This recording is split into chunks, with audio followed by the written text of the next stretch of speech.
I want you to listen closely, because this isn't the kind of story people tell easily. This isn't a story about perfect love, or grand gestures, or two people meant to be together.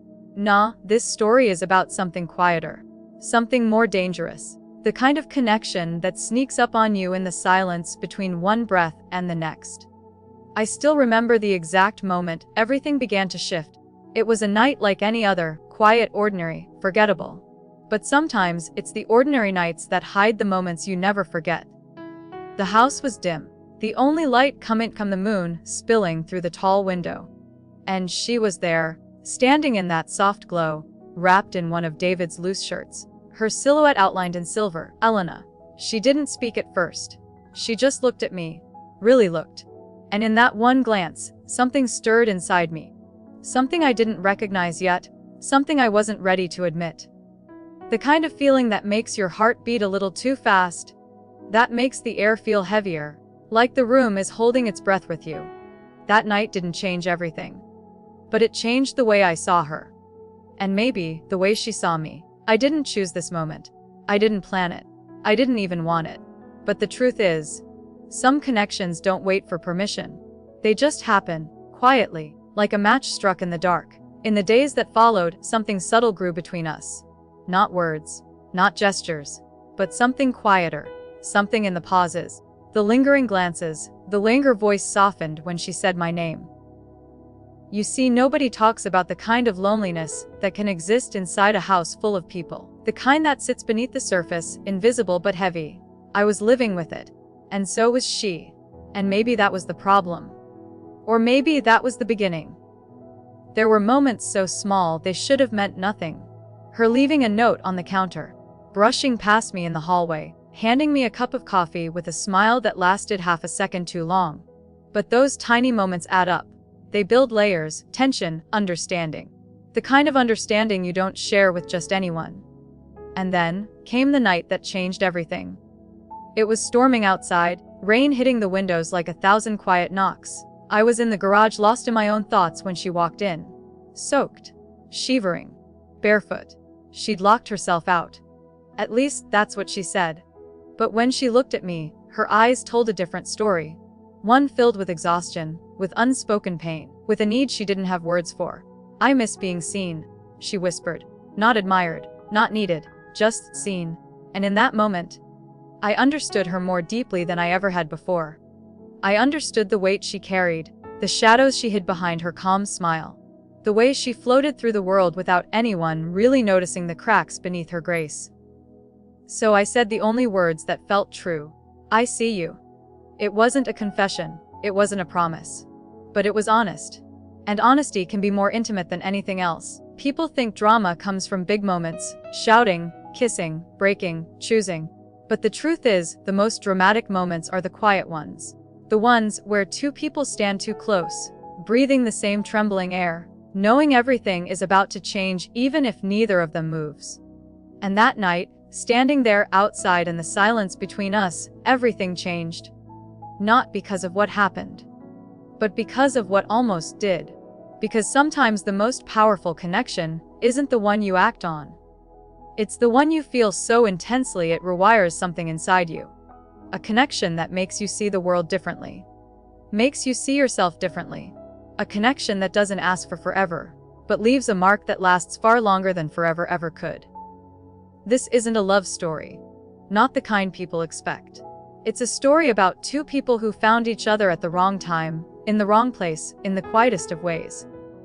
A story about longing, about being seen, about the kind of emotional gravity you can't fight even when you try. And if you listen closely, if you really listen, you might understand why some moments don't just become memories. They become echoes. I don't know why my voice trembled when I spoke again. Maybe it was the way he was looking at me. Like every word I said mattered. Like every breath I took pulled him closer. So tell me, I whispered, why now? Why choose tonight to say all this? He let out a shaky breath, the kind that comes from holding back for far too long. Because, he said softly, every time I tried to forget you I couldn't. My heart tightened. No one had ever said something like that to me. Not with this sincerity, not with this quiet desperation that made the whole moment feel heavier, deeper. He stepped a little closer, not touching me, but close enough that I could feel the warmth from his skin brushing the space between us. "I thought you didn't notice me," I said. "Oh, I noticed," he murmured. "More than I should have. More than I ever admitted. You walked into a room, and I'd lose my words. You smiled, and I forgot everything I was supposed to say. You sat beside me, and my whole world felt quieter. I felt my breath hitch. It was overwhelming. Not in a fright-me way, but in the kind that makes your heart stumble because it finally recognizes something it's been craving." "And what about you?" he asked. "What did you feel?" I swallowed hard, unsure how much of myself to reveal, unsure how much truth I could say out loud without unraveling. "I felt seen," I whispered. "And I haven't felt that in a long time." He closed his eyes for a moment, as if my words hit a place he'd been protecting. When he opened them, something had shifted deeper, gentler, almost sacred. "No one should spend their life feeling unseen," he said. "Not you. Especially not you." The room felt smaller suddenly, like the world had narrowed down to just the two of us. The silence, the breath between us, the unspoken things we weren't brave enough to admit. "But I'm scared," I finally confessed, "of how real this feels. Of how easily you could break me without even meaning to." His gaze softened, almost pained. "I don't want to break you," he said. "I want to be the person who finally holds the pieces together." For a moment, neither of us spoke. The air was warm, thick with every emotion we'd been pushing down. And then, very slowly, he reached out, not to grab me, not to pull me in, but to let his fingers hover just an inch from mine. "I'll only touch you," he said quietly, "if you want me to." Something in me melted, not because of the gesture itself, but because of the respect, the patience, the tenderness in his voice. So I moved my hand, just a little, closing that inch of distance. His fingers brushed mine like they were learning a language for the first time. And suddenly everything felt possible. Everything felt new. Everything felt like the beginning of something neither of us could walk away from now. His fingers rested lightly against mine. So gentle it felt like a question, not a demand, not a claim, just a soft trembling, "Are you sure?" And something inside me answered before my mind could catch up. I turned my hand, letting my palm meet his, letting our fingers slowly interlace like two people who had been reaching for each other far longer than they ever admitted. He inhaled sharply, as if even that small touch was enough to shake him. "You have no idea," he whispered, "how many times I imagined this and told myself to stop." "Why did you stop?" I asked softly. His eyes drifted down to our hands, then back up to me. "Because I thought one day I'd wake up, and the feeling would disappear." He shook his head slowly. "But it didn't. It grew. It kept growing. Every time you laughed. Every time you looked away when you got shy. Every time you tried to hide how kind you are." I blinked hard, warmth filling my chest, spilling slowly into places I hadn't felt alive in for years. "And you?" he asked. "Tell me what stopped you." I looked at him for a long moment, letting the silence say the first half of the truth. "Fear," I admitted. "Fear of wanting something I could have. Fear of misreading everything. Fear of falling for someone at the wrong time." His expression softened like a slow sunrise. "And now?" he asked gently. I let out a breath I didn't realize I was holding. "Now," I said. "I'm more afraid of pretending I don't feel anything at all." He closed his eyes like he needed a second. Just one. To steady himself. When he opened them, his voice was lower, steadier, almost vulnerable. "I don't want this to be something you hide," he said. "I don't want to be a secret feeling in the corner of your heart. I want to be someone you can lean on. Someone you choose." The honesty in his voice shook me, not because it was intense, because it was real, and real is rare. He stepped just barely closer, leaving the smallest space between us. Enough to breathe, but not enough to pretend distance. "I don't want to rush anything," he said. "I don't want to take more than you're ready to give, but I want to be here, wherever here is for you." The room felt warmer. The world felt slower. Time felt like it was holding its breath for us. I searched his face, every line, every shadow, every bit of softness he tried so hard to hide. "I didn't think anyone would see me like this again," I whispered. Not fully, not truly, I always saw you, he murmured, even when you thought no one did. My chest tightened, and for a second my voice failed me, not because of him, but because of everything I had carried alone for so long. He lifted his free hand slowly, and brushed a strand of hair from my face. Not rushed, not hesitant, just tender. Talk to me, he said. Tell me what you're thinking. I'm thinking. I exhaled shakily. That if you keep looking at me like that, I won't be able to pretend this is something I can walk away from. His lips curved into the softest, most heartbreaking half-smile. Grid, he whispered. Because I don't want you to walk away. The moment stretched, quiet, warm, trembling with everything we were finally allowing ourselves to feel. He leaned in just a little, not touching me fully, just close enough that his breath blended with mine. Whatever happens next, he said softly, I want it to be because you chose it, not out of loneliness, not out of fear, but because something in you reaches for me the way I've been reaching for you. I felt my heartbeat trip over itself. I do reach for you, I whispered, more than I should, more than I meant to. His thumb brushed the back of my hand, slow and careful, like he was memorizing the shape of something he never thought he'd be allowed to touch. Then we start from that, he said. No pressure, no rushing. Just two people finally being honest. I let out a breath I'd held for years. Okay, I said, and when his forehead gently rested against mine, soft and steady and full of unspoken promise. It felt like the beginning of something neither of us was ready to name. But both of us were ready to feel. If you want, I can continue even more, make it longer, deeper, more dramatic, or turn this into a full 10-minute emotional narration. For a moment, we just stood there, foreheads touched mingling, hands intertwined like we'd practiced this 100 times in another life. Nothing rushed. Nothing loud.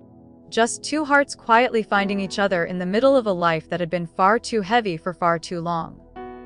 His voice came out barely above a whisper. You know what scares me the most. I opened my eyes slowly, searching his face. What?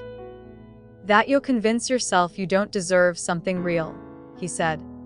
That you'll pull away because you think you're asking for too much, when you're actually asking for the bare minimum. I felt my throat tighten, because he wasn't wrong. He wasn't even close to wrong. I've spent years, I said quietly, telling myself to be strong, to carry everything alone, to not expect anyone to stay. His fingers tightened around mine, just enough to let me know he heard every unspoken word that followed. You don't have to carry everything alone anymore, he murmured. Not if you don't want to. I let out a soft breath, shaky and unsteady. And what if I lean on you too much? I asked. What if I become someone who needs you? He smiled, soft, warm, devastating in the gentlest way. Then I'll be someone who shows up, he said. Someone who stays. The simplicity of those words, the quiet certainty, it made something inside me break open in the safest possible way. I closed my eyes for a moment, trying to steady the wave of emotion rising in my chest. When I opened them, he was watching me. Really watching me. With a tenderness that made the whole world feel smaller. You always do that, he whispered. Do what? Try to hide when you're hurting. His hand lifted, hesitated, then touched my cheek. Not possessive, not demanding, just enough to let me feel the warmth of his skin. You don't have to hide from me, he said. Not your fear, not your hope, not your heart. My breath caught. You say that like you actually know my heart. I do, he murmured. More than you think, more than you'll ever admit. He stepped half a breath closer, close enough that his presence felt like a soft current wrapping around me. You think you're complicated? He said. But you're not. You feel deeply. You care more than you say. You love quietly but fiercely. You're not hard to love. You've just been loved by the wrong people. The truth of it settled over me like warmth after a long winter. And what about you? I whispered. What makes you so sure you can handle someone like me? A slow smile curled on his lips. Tender, unhurried, almost vulnerable. Because your heart doesn't scare me, he said. Losing you does. For a moment the words hung between us, heavy and electrifying all at once. I felt my fingers tighten around his, instinctively, without thinking. He noticed. Of course he noticed. I'm not here to live in your shadows, he said softly. I'm here to walk beside you. Silence followed. Not empty, not awkward, but full of something warm, something steady, something frighteningly beautiful. I took a breath, deep and slow. And what if I fall for you? My voice trembled despite me. What then? He leaned in, his voice a warm breath against my skin. Then I'll catch you. Every single time. My chest tightened with something too real to deny anymore. And if I fall too hard? I asked. His eyes softened in a way that felt like a vow. Then I'll fall with you. The moment stretched, deep and quiet and almost sacred, like the universe had paused just long enough for us to finally hear our own hearts. I exhaled slowly, letting the truth slip from my lips before fear could steal it back. I don't want this to be temporary. It won't be, he said, not if you don't want it to. I looked at him, really looked at him. And for the first time, I didn't see uncertainty or fear or doubt. I saw someone who had been waiting, patiently, quietly. Hope okay? I whispered, then stayed. His breath caught, not because he didn't expect it, but because he'd been hoping for those exact words. And he whispered, almost reverently, I'm not going anywhere.